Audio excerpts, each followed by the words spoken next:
there, and welcome back to another episode of Reading Roll, y'all. I'm Dr. Shay Parton, and on this week's episode, I am going to be talking about some teaching possibilities for Peter Brown Hoffmeister's Too Shattered for Mending. I am still just absolutely entranced by this book. So, one of the things that continually strikes me about this book is the way that Little interacts with the environment and his reflections on what it's taught him about life as a human being. How conscious he is that he is part of the ecology. And that has me thinking about my own agrarian connected rural raising and how I still obsessively check the weather and radar even though I live in a subdivision now. Like to the point where my 3-year-old asks every morning if we can check the weather and the radar. And how we make decisions about ways to control the wild around the farm to protect the crops. I think about all of those things in a way that I don't think I had previously. And that's what good books do, right? And so there are moments like Little decides not to hunt or kill a bobcat, even though it's killing his chickens, which are really his main source of nutrition.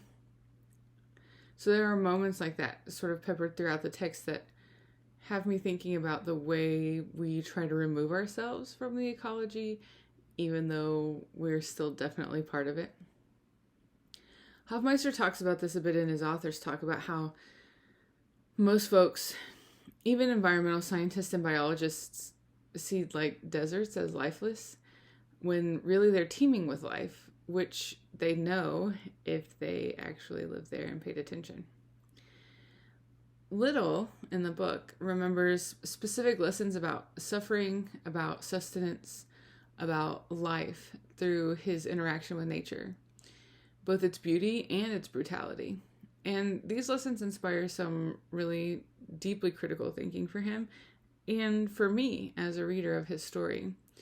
So I thought that through their reading of this book, students could consider, 1, what lessons have they learned from their interactions with nature where they live? 2, how do humans and nature coexist in harmony and tension? And 3, how do folks in the community exist as part of or try to exist outside of their local and global ecology? And what's the impact of that? So they could take notes related to these questions through small group discussions.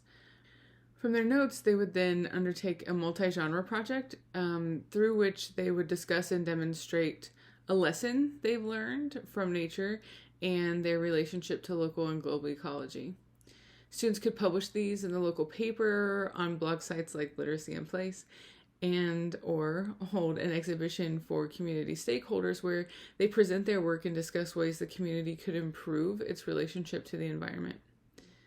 I think it could be a powerful moment of community activism and I just think it would be really fun and important.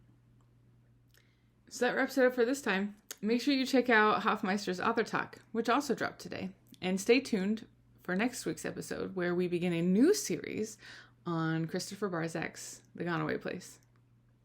Until next time, y'all come back now, would you?